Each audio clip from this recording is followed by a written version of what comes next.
I don't have a lot of time, and I want to speak on behalf of not myself or my endeavors, and certainly not dwell on the past history. There's little time, and I'm still about the future.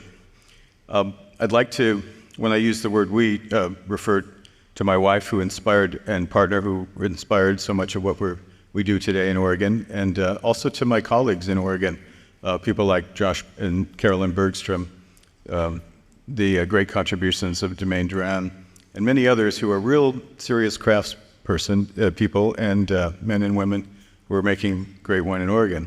You know, Oregon wine, Pinot Noir from Willamette Valley, is a drop in the bucket in the world of wine, and you wonder why or how we could attract this attention. I try to attribute it to the great success and revere I have for the wines of Burgundy, but as many of you know who try to find them anymore, they're rare and expensive, and it's left a little room in the New World to find places where great Pinot Noir can be grown. And that's largely my mission in the latter part of my life, is to find in the Willamette Valley some great places to grow Pinot Noir that someday might be recognized as some of the great growths of New World Pinot Noir. And if you don't know where Oregon is, and that's something I find fairly common when I'm out trying to sell it, it's in the northwest corner of the country, and just between Washington and California, squeezed in there.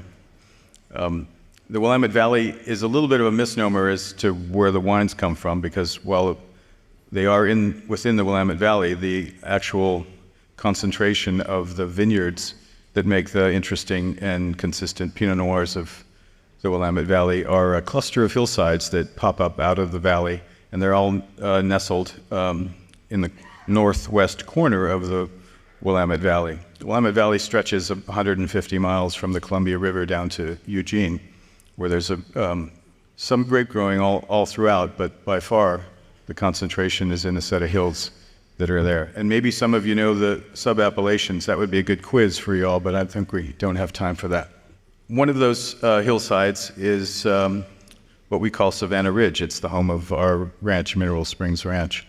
Lucky to own this beautiful piece of property. It's quite diverse. 50 acres of vines exist on 250, and so there are woodlots and oak groves, which we intend to preserve with conservation easements so that they'll always be oak groves instead of grapevines. That's a counterintuitive, but it's part of the sense of preservation and diversity that's important to the philosophy of how we grow things on the property. I was with the editor, now retired, Harvey Steinman, 20-some years ago, just as we had acquired the property. He was visiting with Ken Wright, and Ken called me and said, "Harvey's in town, how about you show him your new property?" So I got a few minutes with him, and we stood on the hill, and I said, "Harvey, you have to imagine that my vision here is that we'll be planting this, and someday you'll think it's a pretty good place to grow grapes, and you'll recognize that in the wine." And and then the next year we planted it. 10 years later, we made this wine that you're drinking or will be drinking. And here, 20 years later, we're revisiting that wine, or 10 years more. So 20 years in the making. That's the kind of gestation period of recognition for a piece of property. It's got fascinating soils. They're uplifted marine sediments. They sit on a very loosely consolidated sandstone. In pockets that we've dug, the sand comes up almost like a beach, so it drains really well. And you all know that Oregon is a pretty wet climate. That's why the football team is known as the Ducks. And right now I feel like a duck out of water. With great soils, nice climate, the orientation of the ridge is east and west, so the vines go like your tables do, north and south, turned about 20 degrees to optimize and balance the solar radiation that they would intercept on both sides, and hopefully mitigate some sunburn in the process. That was a study we did to try to figure that out. That gets to the vintage 2012, which Mother Nature was, it's always fascinating to work every season, of course, But very interesting in that the spring was late, the flowering was late. The flowering was in kind of miserable, drizzly weather, which is not too uncommon. And the fertilization of the clusters was marginal at best, and we had a small crop with lots of imperfectly fertilized berries they call shot berries. So you have these clusters that have not normal-sized berries, but little ones the size of currants. They're marvelously, they have great potential for concentration of flavor. The season was pretty normal in the sense that we were going to be ripening these grapes in mid-October with plenty of threats of rain, which can spoil harvests. But one of the things that mitigates for that is a small crop, because the vines can mature a small crop much more readily than they can a big crop. And if the clusters are loose, they can shake off a little rain. But we didn't get any rain. Instead, we got a really unusual phenomenon of east wind that blew for 5 days. And the winds off the desert from the east are very dry. And the relative humidity goes way, way down. And you start to get this kind of dehydration effect. If that happens in September, and the temperatures could be elevated, or it's a phenomenon that happens in California too, you can get rapid shriveling of the grapes and a cooked quality of raisin dehydration. But in October, when the temperatures barely broke 70 degrees and this dehydration was happening, it was just a very, very slow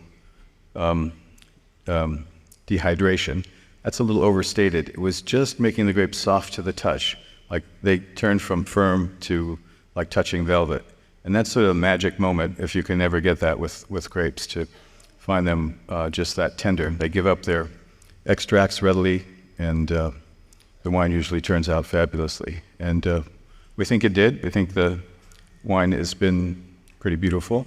Wines from mineral springs tend to be, and this is one of the things that attracted me to come back to my home in Oregon and grow grapes in Pinot Noir, is that they're not just fruity. There's always another dimension that makes them more complex. And perhaps you can stick your nose in there and see that you might identify some herbs or some like lavender or rosemary or something maybe from the forest floor, perhaps a little mineral. Just things that add dimension to the wine. And at this point in time, these are poured from magnums, by the way. The 750 is drinking quite beautifully right now, and the magnum can still show off some of its potential. Tony, tell us a little bit more about the ranch and biodynamic, right? Can you tell us a little bit more about that? Sure. On the ranch, we grow ducks, chickens, pigs, and cattle, and have grazed sheep and goats as well. Currently, they'll be back, but they're not there right now. All of which we serve as part of our provisions tasting. When you come to visit, you can see the whole menagerie, so to speak, but usually in the form of something to eat on the table along with some wines. Entirely the inspiration of Michelle, who wanted us to adhere to the biodynamic philosophy of having an entirely integrated farm that's working together. There's a philosophical sense that as an organism, the whole property really works together to become more harmonious.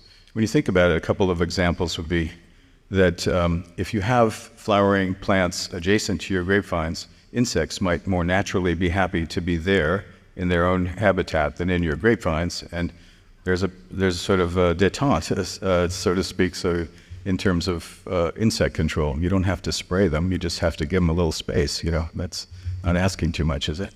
So the property naturally sort of lends itself to that because it has these groves of flowering trees and as well as grassland. We grow 25 acres of organic grains.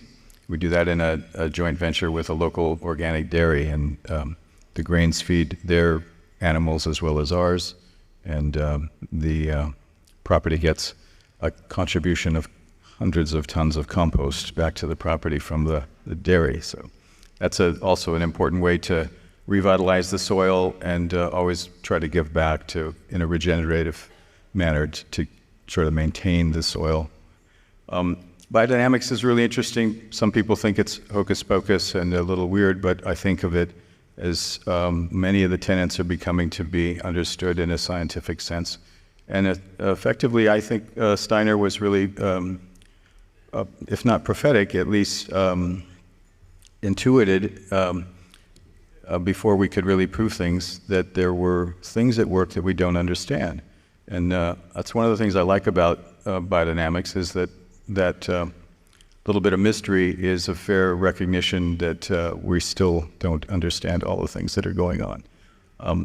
If you know how popular it is today to talk about the human biome and how we're all made up of all these trillions of organisms that are sort of hosted by our bodies, that's what's going on in the soil. It's going on the grape skins. It's going on in the canopies. And it's a new awakening to the sense of all this biodynamic activity that is really our composition. So I think there's a lot to still learn there, and a fascinating way to think about it. Tony, can you talk a little bit about we only have about a minute, but could you talk a little bit about the future of Oregon? Do you see, how do you see climate change, that sort of thing, affecting? Well, I'll tell you a secret, because I've done 30 vintages in Napa. If it really comes to getting too warm in Oregon, we'll just start growing Cabernet. And I think I know how to do that. So, but what I'd like to do with the rest of my years on the planet is find and develop and demonstrate for you all how great a place Oregon can be for growing terrific Pinot Noir, and find those other spots. We've acquired 2 more pieces of property, which I think have great promise. And if I live another decade or so, maybe we'll get a chance to show you what our Terran vineyard looks like. But there's much to see there, much to develop, and it's in good hands with a lot of really dedicated wine growers in Oregon that want to do just that. I'd say slack your thirst for great Pinot Noir if you can't afford a Burgundy. But I'm still trying to find another Grand Cru to drink. Got a few tucked away, and I hope you all do too. Thank you for your time and attention. I appreciate it greatly.